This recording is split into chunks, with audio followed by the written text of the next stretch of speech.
Praise the Lord. உன் தேவனாகிய யெகோவாவை சோதித்து பார்க்காமல் இருப்பாயாக. ஹல்லேலூயா. ஒரு தகப்பன், ஒரு பிள்ளை தகப்பனிடம் கேட்குது, எனக்கு ஒரு கார் வேணும் அப்படின்னு சொல்லி. ஒரு 16 வயசு நிரம்பின பிள்ளைன்னு வச்சுக்கோங்களேன்.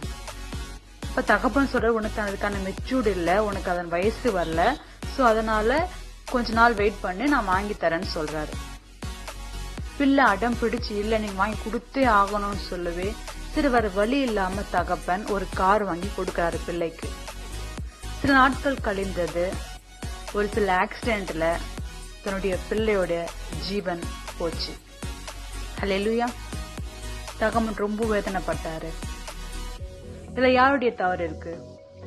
பிள்ளை மேலையா, இல்ல கார் வாங்கி கொடுத்த தகப்பன் மேலையா? கார் வாங்கி கொடுத்த தகப்பன் மேல. எதனால? எப்போ என்ன கொடுக்கணும் பிள்ளைகளுக்குன்னு தகப்பன் தெரிந்து வைத்திருக்கணும். ஹல்லேலூயா. நம்முடைய பரம தகப்பனுக்கு எப்ப எதை கொடுக்கணும், எதை கொடுக்க கூடாதுன்னு ஆண்டவருக்கு ரொம்ப நல்லாவே தெரியும். ஹல்லேலூயா. எது நம்ம ஜெபிக்கிறோம், ஒரு சில ஜெபத்தை நம்ம பிடிவாதமா கேட்போம் தெரியுமா, எனக்கு இது கொடுத்தே ஆகணும், நீங்க செஞ்சே ஆகணும்ப்பா, உங்களைதான்ப்பா நம்பி இருக்கேன்னு சொல்லி. ஆனா ஆண்டவர் தரவே மாட்டார். ரொம்ப அமைதியா இருப்பார், ரொம்ப கூலா இருப்பாரு. நான் எவ்வளவு டென்ஷனா கத்திட்டு இருக்கேன், ஜெபிச்சுட்டு இருக்கேன், ஆனா அவங்க காதுல கேக்குதா இல்லைன்னு சொல்லி அந்த அளவுக்கு கோபப்படுவோம். ஆனாலும் ஆண்டவர் அமைதியா தான் இருப்பாரு. ஏன்? இந்த காரியத்தை அவங்களுக்கு கொடுத்தா நம்முடைய வாழ்க்கை மாறிடும் அவருக்கு நல்லா தெரியும். இந்த காரியத்தை நம்மளுக்கு கொடுத்தா நம்முடைய எண்ணங்கள் மாறிடும் அப்படின்றது நல்லா தெரியும். ஹல்லேலூயா. நீங்க எப்ப ஜெபம் பண்ணாலும் தேவனிடம் கேளுங்க, அப்பா ஏன் சித்தப்படி அல்ல, உங்க சித்தப்படி எனக்கு செய்யுங்க. நம்ம இந்த உலகத்துல பிறக்கிறதுக்கு முன்னாடி நம்ம இப்படிதான் பிறக்கணும், இவங்களுதான் நம்ம பிறக்கணும், இந்த தாய்க்கு இந்த தகப்பனுக்கு நம்ம பிறக்கணும், இந்த ஊர்ல பிறக்கணும், இப்படி என் பிள்ளை வளரணும்னு சொல்லி அழகா நம்மள வர்ணிச்சு நம்மள அழகா வரைந்த தேவன் நம்மளுக்கு என்ன கொடுக்கணும்னு தெரியாதா? ஹல்லேலூயா. நம்மளுக்கு என்னதை தேவைஎன்று அவர் அறிந்திருக்கிறாராம். விதத்துல அழகா எழுதி கொடுத்திருக்காரு. உங்களுக்கு என்ன வேணும்னு அவருக்கு நல்லா தெரியும். இருந்தாலும் எதுக்காக நம்ம கேட்கணும்னு நினைக்கிறாருன்னா, ஒரு சில காரியங்கள் நம்மளுக்கு கேட்டு பெற்றுக்கொள்ள வேண்டியதா இருக்கும். ஆனா பெரும்பாலான காரியங்கள் தேவன் அறிவார்.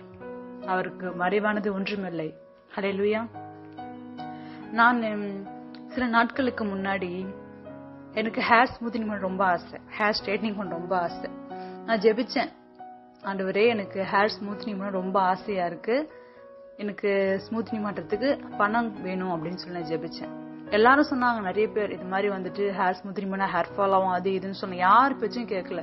இல்ல எனக்கு கண்டிப்பா பண்ணியே ஆகணும்னு சொல்லி அடம் பிடிச்சு ஆண்டு எப்ப பார்த்தாலும் அதே பத்தி ஜெபிச்சுட்டே இருந்தேன். அகைன் ஜெபிச்சுட்டே இருந்தேன். ஒரு நாள் ஆண்டவர் இந்த அப்போ வச்சுக்கோன்னு சொல்லி ஒரு நாள் கொடுத்தாரு. அந்த காசை வச்சு நான் ஹேர் ஸ்மூத்திங் பண்ணி ஒரு வாரம் கூட இல்ல, வெறுத்துட்டேங்க ஹேண்ட் ஹேர் ஸ்மூத்திங் பண்ணணும்னு சொல்லி. அந்த அளவுக்கு ஹேர் ஃபால், டேண்ட்ரஃப், பெயின் தொல்லை, வெறுத்துற அளவுக்கு உடம்பு பயங்கர சூடாகி போய் கண்ணு எரிச்சல், இந்த அளவுக்கு எனக்கு எஃபெக்ட் அது கொடுத்தது. அந்த கெமிக்கலால ஏற்பட்ட சரீரத்துல பிரச்சனை, ஹேர் ஃபால் பிரச்சனை.